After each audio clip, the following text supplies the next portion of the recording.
Hi friends, I'm Scott Giles and welcome to Power Talk, my podcast here on Facebook Live and YouTube. I cover topics related to hypnocoaching, the hypnotic arts and sciences generally, and spirituality. If you'd like to know more about my professional work or sign up for my free e-newsletter, Power Lines, check out my website, which I'll tag at the end of this video. Now, before I even get into this podcast, I want to say a thank you to a viewer who made some helpful suggestions about the staging of this podcast. One of the suggestions, though, I don't know how to implement. It was to rearrange things so that the door behind me doesn't appear to be coming out of my head. I get that, but I really can't rearrange my entire office just for that. I did try using a green screen at one point, but viewers commented that that was actually more distraction than it was worth. But I'm still thinking about it, and if anyone has a suggestion, I'd like to know. Well, today I want to talk about rewiring your brain, or as it's called in scientific circles, neural plasticity. That is, your nervous system, including your brain, can change. Now, this is a relatively new idea. There used to be a saying that you can't teach an old dog new tricks, meaning that as we get older, we get more set in our ways and become resistant to change. But we now know that this is not necessarily the case. Historically, neurologists believe that we were evolved into peak at a relatively young age, and that all the research was on age-related decline. This view was that our intelligence was a stable trait, and so you could measure it at one point and then at a later point compute decline or improvement. The model also proposed that changes in our brain and nervous system did happen, but primarily when we were young. In fact, the theory was that our brain wired itself with the neurons quickly changing position when we were infants. But this process slowed down and basically stops as we get older. But the latest research shows that this is not really true. Advances in scanning technology have shown that the ability of our minds to function changes in a multi-directional way. That is, our brain can stay the same, lose capacity, or gain capacity as we age. Yes, it is easier to learn things when we're young. But even when you are old, you can still learn new tricks. But there are some things one needs to do in order to avoid losing capacity to age. Now, all of this really speaks to me, as one of my standard jokes is that my plan was to go on being a promising young man forever, and that regrettably that doesn't seem to be working out. Well, that joke is only a bit of a stretch. Growing up, I watched some members of my family make lifestyle choices that accelerated their aging, and I watched them pay a price for it. Therefore, I've given my attention over time to the research on aging. Now, there are some common things that you can do to help your brain age well, but even if you're young and don't want to get hung up on the habits that the old people need to do, these common things will also help you. And they're really common sense, so I'm not going to spend a lot of time on them. But they're things like get plenty of sleep.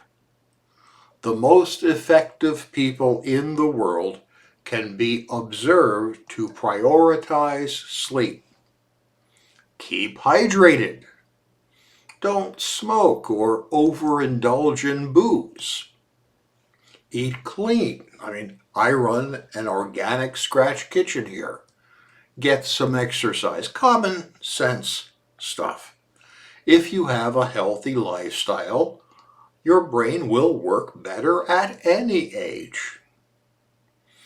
But now let me talk about how to actually rewire your brain and to keep the wiring you do have in good shape. Well, I've met them, and so have you.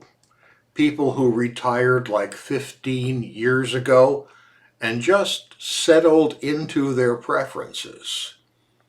Arguably, they have not had a new thought in more than a decade. They only read books they agree with. They watch the shows they know will track their existing beliefs. They only socialize with like-minded people and skip over news stories about anything that doesn't reinforce their preconceived beliefs and opinions. And every year, they are less than they were. You see, as we age, we lose brain cells to oxidation. If we're not doing anything to encourage the production of new cells, we experience net loss. Pathologists will sometimes find the brain of someone like this on autopsy is actually noticeably smaller than the brain of someone else of the same age who lived differently. And then came the study, which was the golden key that unlocked the truth about how the brain works. It's commonly known as the Nun study, and you can read all about it in the book Aging with Grace, what the Nun study teaches us about leading longer, healthier, and more meaningful lives by epidemiologist David Snowden. Published in 2009, the study focused on a group of nuns, the School Sisters of Notre Dame. Now, nuns are ideal research subjects because you can easily track them over time. They're all basically living in the same place, eating the same food, observing the same schedule. This greatly simplifies the number of variables that you have to contend with. Well, these sisters underwent cognitive testing while they were alive. When they died, they gave permission to be autopsied and their brains studied. What was discovered is that brain cells will hypertrophy or swell and cease to function if they are not used. The stronger an intellectual life a sister had while young, the more resilient she was to age-related dementia, decline, and even Alzheimer's disease when she got old.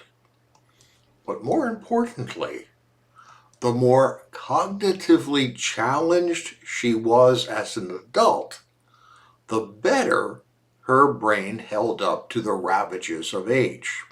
They literally gained brain cells and formed new connections among the cells they had.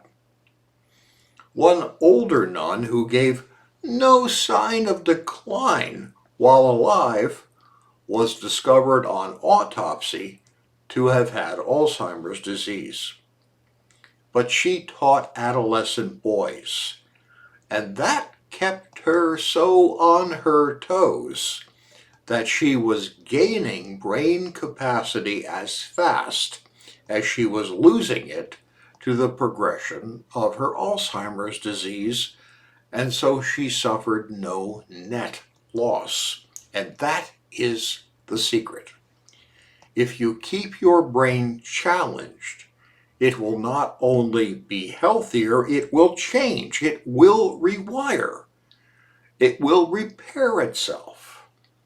And this can happen at any age. Now, when the nun study first came out, people responded by thinking that, assembling puzzles would help keep the brain healthy. But that has not held up. What has held up is that the sort of exercise and challenge that does work is the sort that makes you rethink what you believe to be true or valid. And this doesn't happen by doing crossword puzzles. It happens by reading books you disagree with, listening to talks given by your political, religious, or philosophical opposition, hearing out what someone you disapprove of has to say. Basically, if it has the potential to give you pause and make you reconsider something, that is the exercise your brain needs to rewire itself, to repair itself, to resist decline. And this probably explains why good psychotherapy works. And here I make a distinction between the sort of therapy that is merely supportive, which reinforces your sense of self, and the sort which really challenges you. The best therapist will do both.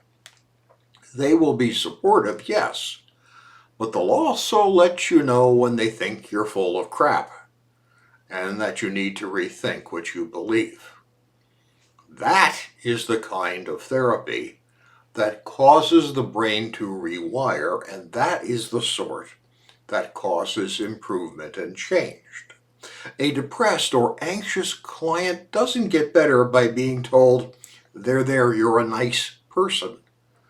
They get better when they're guided to reconsider things they formerly believed. You can't get your brain to rewire, regardless of your age, by doing only the things you enjoy, find reinforcing, and comfortable. You can't do this by doing things that amount to pastimes. You must challenge your brain with new thoughts, new ideas, and imagery that makes you pause. That is where brain health will reside, and that is the sort of thing necessary to get your brain to rewire and gain capacity. Hey, thank you for your time and attention today. I'll be back next week with another talk on a different subject, and I'd like to invite you to join me. It does help me if you let others know about my videos, so please like, share, and subscribe. And if I can be of help to you, feel free to reach out through email, my website, or my Patreon channel. Have a great week.